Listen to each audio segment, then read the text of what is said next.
How to find saved TikTok videos.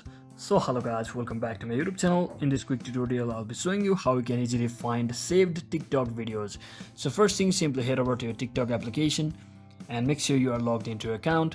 And as you scroll through, if you find some videos beautiful and you want to save them, you can simply tap on this save button icon, and as you can see, it has been saved, and this saved video will basically be added to your favorite section. So to see it, just come over to your profile section at the bottom right corner, and once you tap on it, you can see there is a four or five different navigation bar right above your videos. So you just have to click on this saved icon right next to the private heart. So just select this one, and as you can see, you will be seeing all of your playlist, videos, movies, sounds, collection, everything like this from over here. As you can see, this is the video which I just posted or clicked on as to saved, and if you select this, deselect this, you can easily remove it from over here as well.